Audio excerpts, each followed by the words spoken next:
For a normal Skyrim player, the game starts all the same. You have 100 HP, and your skills start at level 15 and some up to level 25, and you're given a substantial head start in your conquest of Skyrim.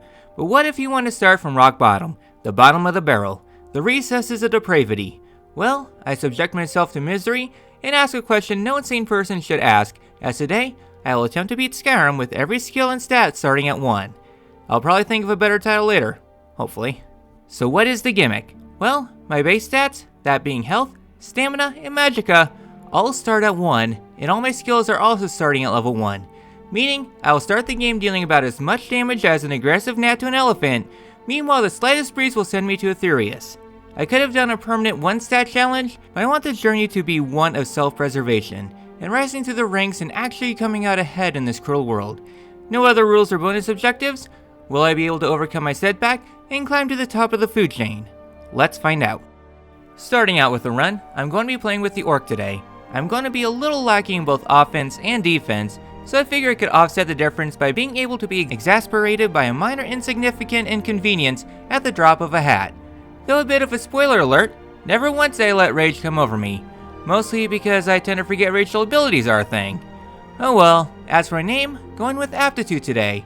I am but a humble blank canvas. I have nothing on it, but give it time and the right inspiration, and it shall blossom into its own masterpiece. Not that guy's canvas, it's all red. And I almost had a duplicated painting too, if it weren't for a flying Yoshi saving the day. As soon as I had my brush with death, I intentionally made my life a living hell, and I am not talking about becoming a full-time fast food worker. I don't hate myself that much. I set my basic stats down to 1, and know that my cheating to my detriment has worked, because taking one step, and I am more exhausted than a chain smoker forced to run a marathon. So for the escape, I had to take things slow, because I am slow. And I avoided becoming the food that is in my oven because I'm more preoccupied writing the script. Wait, the smoke alarm's going off! Be right back. First jump off the building, I failed to hit the trampoline, and I went splat. Second go around, I avoided the firebox that is there, and I just welded my way into the insides. I joined the Stormcloaks in the escape, nearly avoided getting new scars on my wrist, and went to work gimping myself even more. If the pinnacle of elite gamer culture is playing the games on the hardest difficulty, or playing Souls-like as a side job, that really isn't for me, but making my life hell certainly is. Except I'm playing a normal just so this run can be compared to other challenge runs, and higher difficulty Skyrim is boring because of damage sponges. Once I have fallen to the absolute bottom, the nadir of the food chain, now I can begin clawing my way up. Except I have to deal with 2 Imperial soldiers, and mind you, one hit, one glancing blow would send me back to the last quick save 10 seconds prior. I let Rayloff get the aggro, and once their backs are turned, I could go in and do flea bite damage. Yeah, I am very outclassed, barking way below my weight, so I'll need to be careful. Once I was free, I went into the stairway and met the stones by a pot. Off to a great start. And upon reload, my character had an acute case of sudden death syndrome, and I had to reload again. Already more deaths than any other runs in the last year. As for the remainder of a death-filled introduction, I was enveloped in fear, always one moment away from death, and I let Roloff do the dirty work, picking up scraps like a stray dog, doing anything to endure for another day. I also had to be careful in the torture chamber because some police agents sure love their shock and torture methods. Once I got to the archery room, I made sure to hang back from afar, knowing full well one unfortunate arrow would spell the enemy. And I don't want to be an example like the Stormcloak soldier. Once I had my first bow, I knew what it meant. If I'm going to have glass bones and paper skin, I'm going to have to do my combat from afar. I have no magic to my name, so all roads convene on Stealth Archer. Not that I'm complaining, it is my preferred way of playing Skyrim. Before long, the 8-legged freaks were 8 feet under, and for the bear at the end. I want to level up. Any little bit of leveling will be important in the long run. As the wonderful gentleman that I am, instead of sneaking up on the bear, I repeatedly shanked Roloff in the back, foreshadowing for what's to come. I wasn't getting the sneak experience I was wanting, but one-handed will be alright, and before long I have my first level up. A bit of a rule I have for myself to spice things up, I'll have to level up as soon as I can. No free heals or gaming the level curve. And I pump every level into health. This is a journey about overcoming the odds and rising up in rank, not a no-hit run. Also, I become the bearer of bad news and arrived in the fresh sunshine, ready to be thrown into the lion's den. Since the leveling will be the name of the game, my first call to action is becoming a thief. And wanting to let hubris get the better of me, I wandered into the nearby bandit camp, but since I'm as discreet as a drunk elephant with tap shoes in a liquor store, I am noticed immediately, and given how outmatched I am, where even the simplest of rodents is a Dark Souls boss fight, I book it out of there, managing to get 1 kill in the meantime. Given I am Orpheolus, and I tend to cheat in every challenge run, I am drawn to the vendor chest. That is where all fate will lie, and it will be the secret to overcoming this mammoth of a challenge. I just make sure to sneak past the enemy spawn locations. Given how often I play these games, I know the early game like the back of my hand. Before getting to Whiterun, I managed to snipe a giant from afar, a bit of target practice for what's to come. Even though archery is my favorite way to play Skyrim, I don't get to exercise my bowmanship very often, so I need to get undusted. One idea that did develop in the perfectly polished sphere of a brain of mine is vegetable soup. Given I will not have any stamina to my name, but once I started illegally plundering the secret skooma stashes, I found some backpacks and other goodies to disenchant, and one pack bolstered my stamina by 20 points, allowing me to run for extended periods of time. Well, in comparison to what it was before. And I eventually broke everything down for delicious experience, and with my cheating I was able to get to level 4 and get a lot of enchanting experience, enough to give me a substantial head start in this cruel world. Wanting to rip off this hyperbolic band-aid, I figure I should look at the Bleak Falls burrowing into my skin. I should probably get that checked out. Because I'm a basic I hung out from afar outside the bandit's peripheral vision, as their glasses were replaced by arrows. There we go, clickbait achieved, and I didn't have to ask the GPS to make one for me. My voice is so horrible and my thumbnails are so low effort, no AI could recreate my insanity. And if anyone ever wants to argue my bot, I'll just send them the audio clip of me recording this paragraph. Ever wonder why it takes me 3 weeks to make videos? Ask the past, future, present, past me why it takes 4 attempts per sentence. I did think about picking up some hide armor. If I want to go down a stealth build, I should invest fully in hiding. Okay, bad pun out of the way. The dungeon wasn't really that bad. Just stay out of line of sight, blink a few arrows into the walls and 1% of the time into the target, and I could proceed further into my depravity. Spiders lack opposable thumbs, so cannot fit through doors. Or so we hope. If they ever figure out how to twist doorknobs, humanity as a species is collectively f***ed. Australia, nice knowing ya. Inside the Draugr section, everyone is still in nap time despite the TV probably playing some AI slop, so I could use that to my advantage. Also, I wanted to include some slapstick comedy sketch to get in a pie in my face. Instead, I was slammed with one big call to action: subscribe. I learned from my mistakes, and instead of getting frozen solid by a Draugr, I just led it into the call of action, and now I can follow my crappy social medias in Discord, which are in the description. Okay, this joke is running its course in a bad way. The rest of the first section was pretty straightforward. The Draugr are all spaced out to where they aren't a threat, and with the simple action of backing up, anything that sees me is properly disarmed and dismembered. As for the Overlord at the end, I know full well one swing of the sword would be enough to slice my username to Orphe and Olus, so I have to play this encounter smart, assuming my Stormtrooper aim doesn't take over. Honestly, range is kinda powerful against melee targets, and before long I am stoned, and I make my grand entrance to Whiterun. Surprisingly, even with my speech skill of 1, I'm let in. Man, these guards sure are gullible. My visit to the hub city was pretty quick, just selling off stuff I don't need so my carry weight isn't slowing me down even more, and talking to the Jarl about Yoshi's new Minecrafted world or some shit. I bashed Farengar's head in with the brick he wanted, then I was tasked to fight a dragon. A litmus test as to how much I will suffer during this run, and the result of my examination? I am a pussy who engages targets from afar. Or I am at least smart enough to not become a chew toy. Yeah, with the backup and not actively becoming a barbecue, I am medium rare, and I am told I am a dragonborn, and next up is getting to High Hrothgar.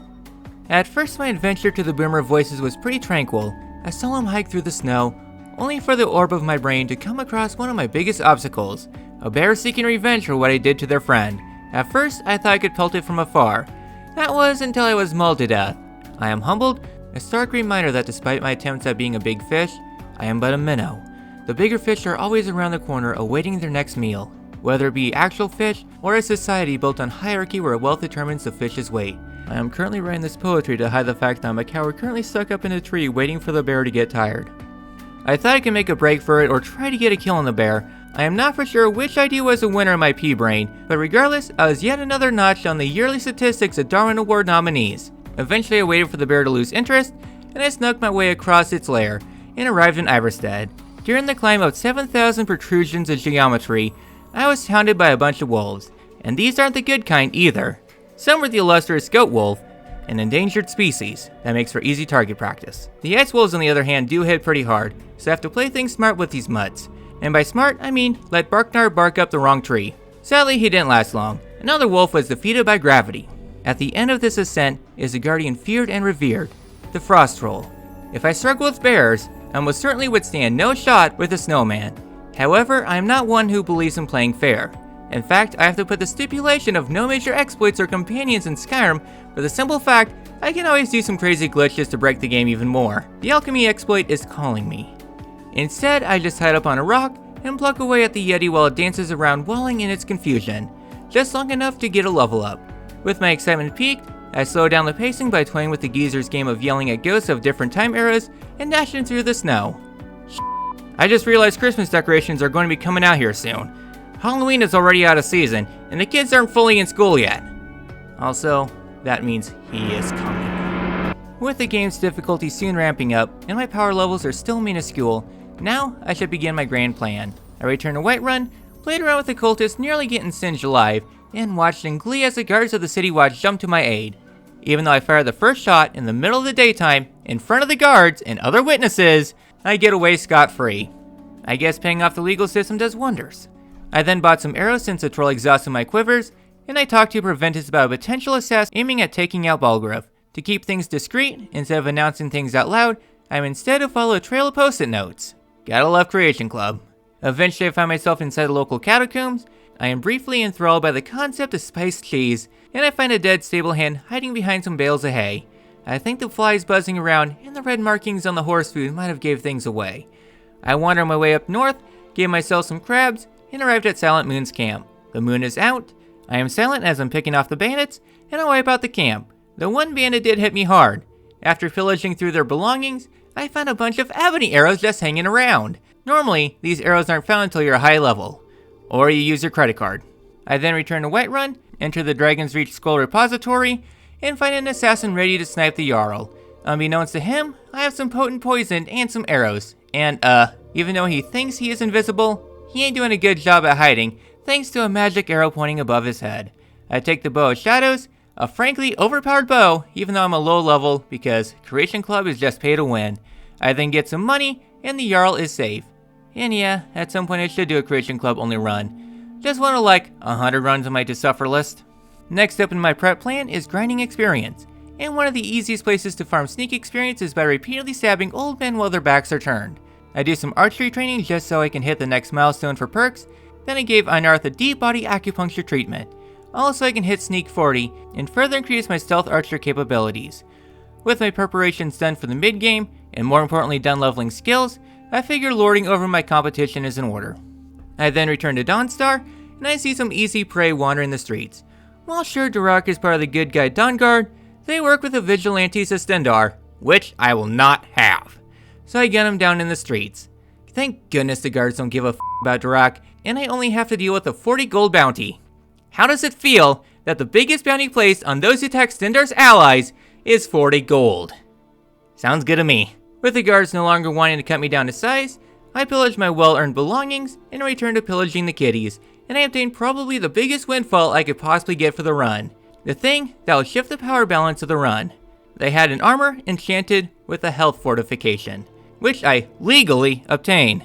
I don't trust myself to remember to take my meds or eat breakfast, let alone scan the Khajiits for all their grand soul gems. And with my freshly purloined garments, I make a substantial upgrade on my survivability, which I will continue to work on for a while more throughout the run. At this point, there is but one thing on my mind, a primal urge within me, and that is the calling of the vigilantes. On my way there, Hubert's got the better of me, and wanting to thrust my weight around, biting outside my usual comfort zone, I decided to fight a giant.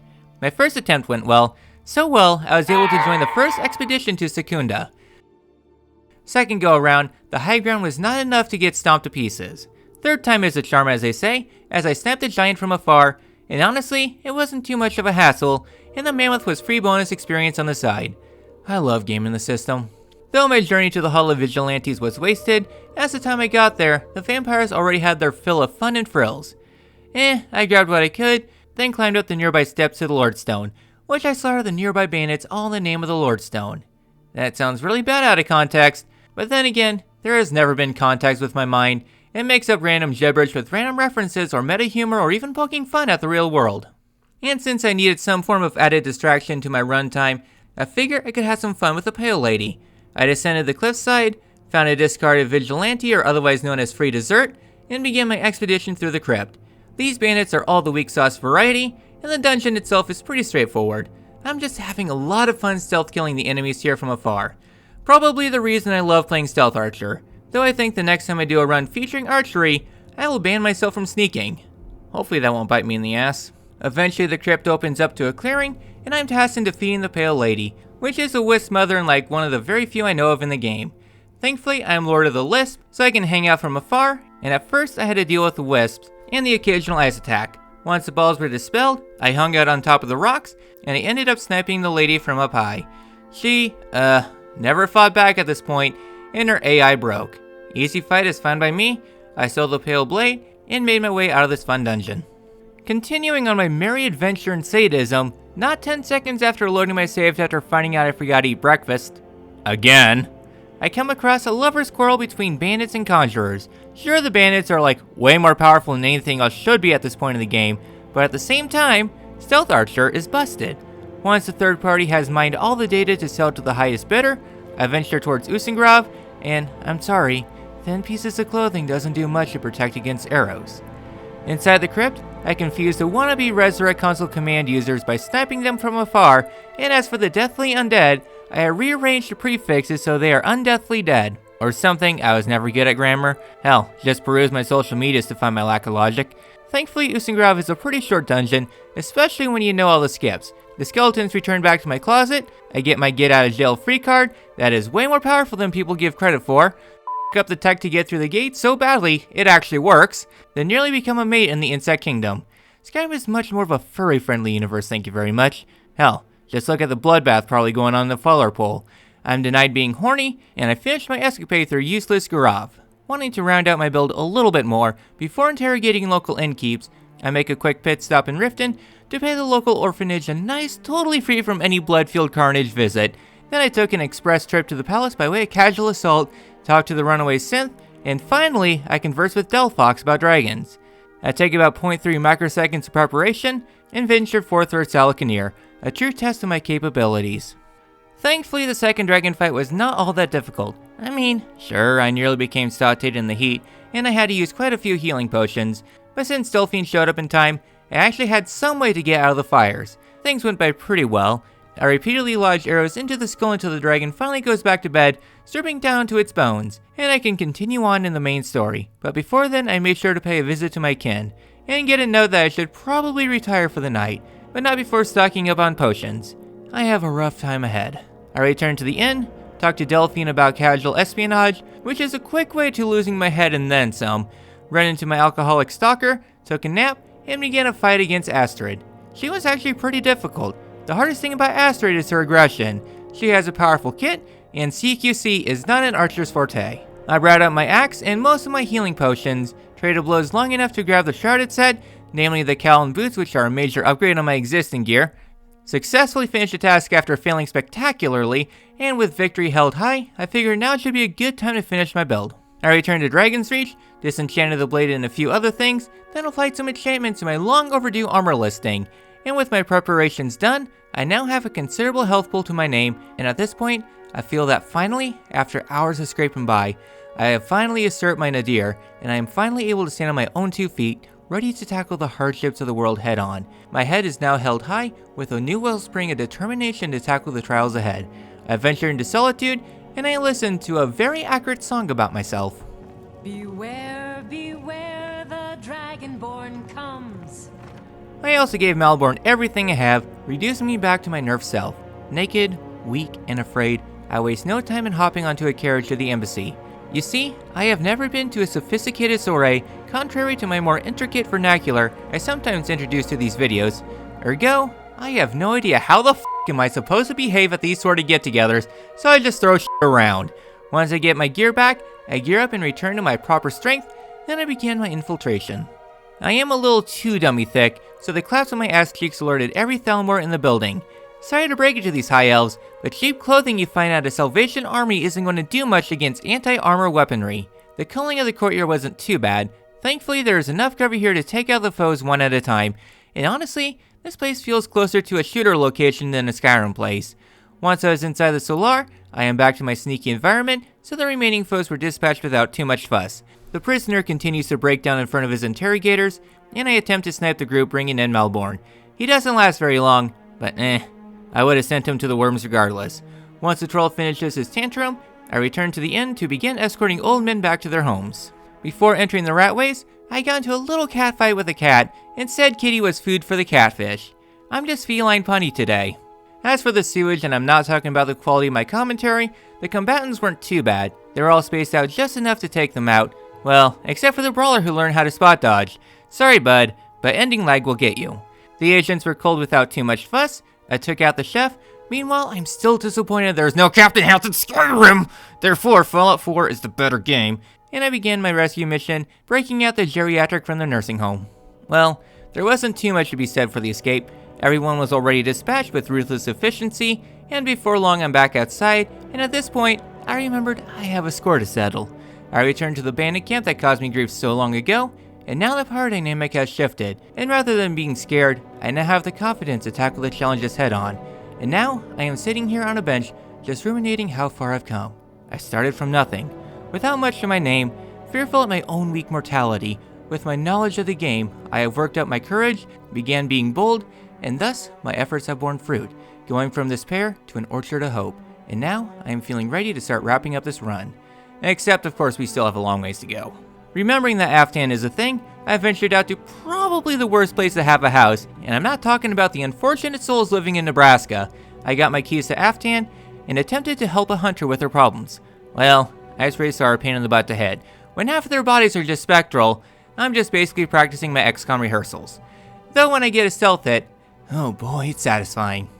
As for the glacial ruins, my boots have muffle, and my bow has invisibility. It is a perfect combo to perform espionage. I'm able to sneak past everything in the first segment? Well, sure, I am taking the coward's way.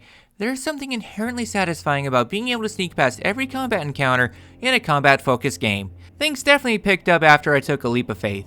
Turns out jumping headfirst into a bunch of angry Thalmor might not have been the best play. I don't have the stamina to run away from everyone, so I just have to trust in myself. Before entering Blackreach, I decided instead of ignoring a giant robot and an arguing couple, I thought I could take them all head on.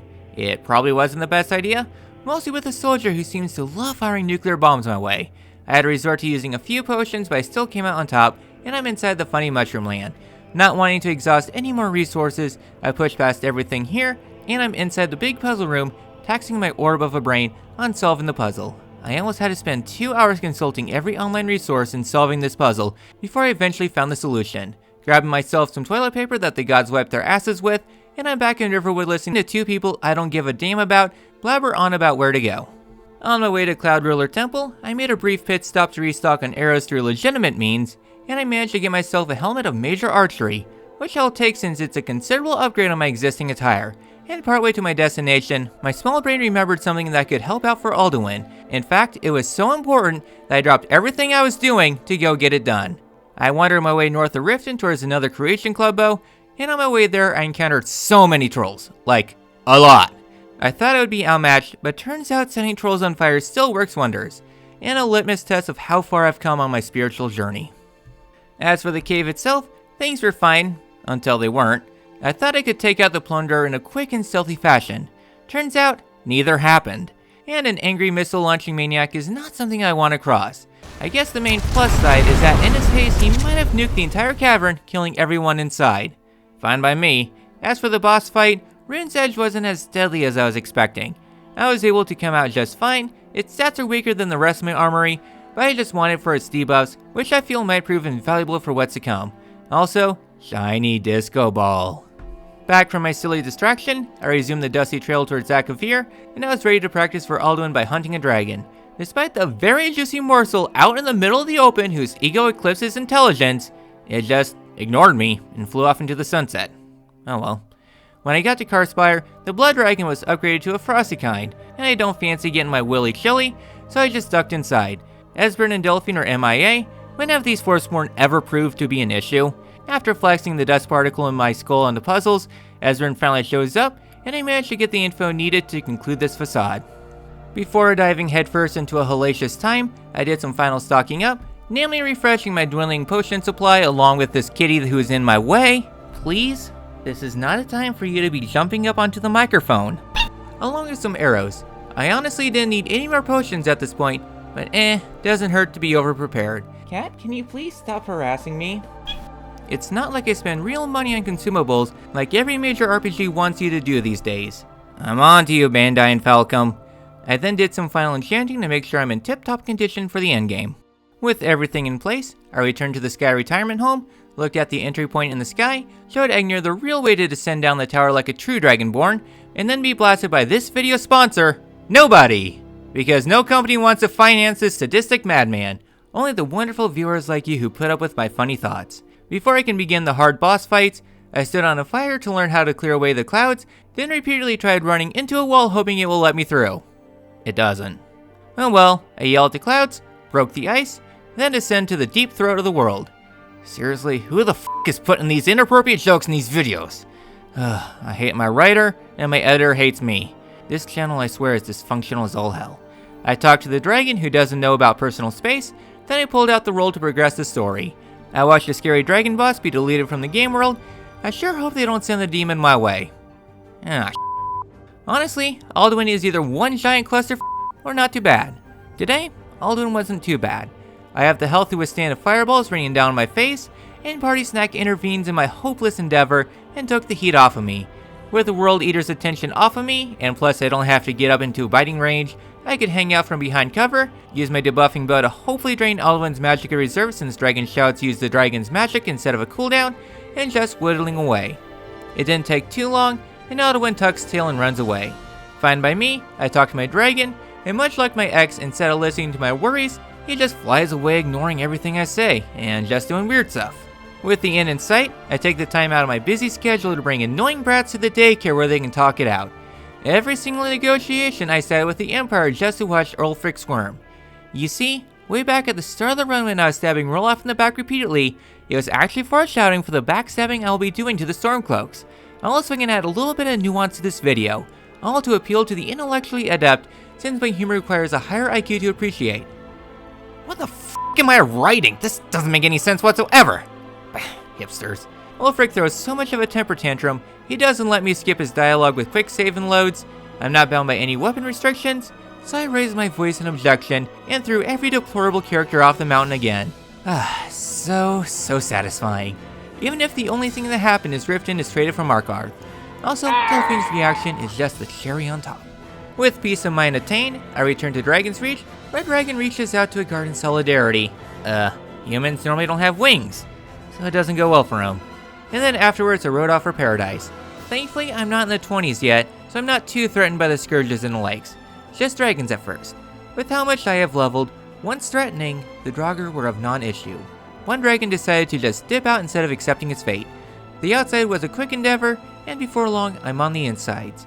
Much better attuned to my environment, where I sneak through the shadows dispatching Draugr one after another. There wasn't much to be said here, and in a way, instead of a struggle, things this time were pretty relaxing. I guess that is the nice thing about being a stealth archer. You can just turn your brain off as you methodically pick off your prey from afar, which is why stealth archer is so appealing. Even the Overlord at the end was a non-issue. I really needed to upgrade this boss level character somewhat, or it's another showcase how far as a character you have grown. Before returning to the fresh, heavily polluted air thanks to the local deregulated factories, I let loose a thunderstorm thanks to cloud seeding and Zeus solves my problems. Problem though, is that I don't have any way to sprint into the portal with my shout on cooldown, so I have to deal with Nocturne from afar. Well, Nocturne starts with half health, and my thunderbolts and lightning which are very frightening, this boss's health was picked off pretty cleanly, just enough for me to swoop in and finish off the leftovers, without much of a headache to deal with. Fine by me, I rip off his head, and then I'm inside the afterlife. Thankfully Soon isn't too difficult. Sure, he might raise his voice in disdain for my cheese. I counter-argue, he takes off a third of my health in one swing. If you aren't a melee user, Soon is a joke. And it wasn't long before I'm inside the Hall of Valor, playing with oxen heads while waiting for my cooldown to finally wear off, then we are yelling at the fog to begin the final battle. It was a joke, plain and simple. Once a worm landed, I just spam my dragon bending shout, keeping the lizard stun locked, and with my backup, the boss was just a victory lap. I continuously planked away with my bow, until Alduin started his one in every stat challenge just to try to one-up me, but it failed horribly. Alduin explodes, and I have successfully beat Skyrim with every stat starting at level 1. That was a decent run. Honestly, I was expecting to struggle a lot more than I did. Most of the difficulty was in the early game when I only had one hit point, but as soon as I started to level up and apply enchantments, more so the latter, the difficulty began to fall off. Overall, had a lot of fun trying to grow as a character, going from weakling to super soldier, and it was a fun alternate take. Also, had I gotten my character 100 in every skill, I would have ended up at level 82, so not that much of a change. Overall, if I were to redo this run, I would have made sure skills leveled a lot slower, so I was continuously weak for much longer, but oh well. It was something different, and it'll let me be an archer again, which I'm not able to do very often. Not for sure what's to come next for September, but I am getting started on a very chaotic Skyrim run. Also, there is the winner of the Skyrim follower tournament coming soon, so be sure to stay tuned to that. And a special thank you to all the patrons and YouTube members who are always able to start at level 100 in every stat. Links to them along with socials and Discord in the description. Hopefully you all enjoyed this run. If you did, be sure to drop a like, subscribe for more masochism and any other ways to torture myself, leave them down below. This has been Orpheolus, and I'll see you on the next one.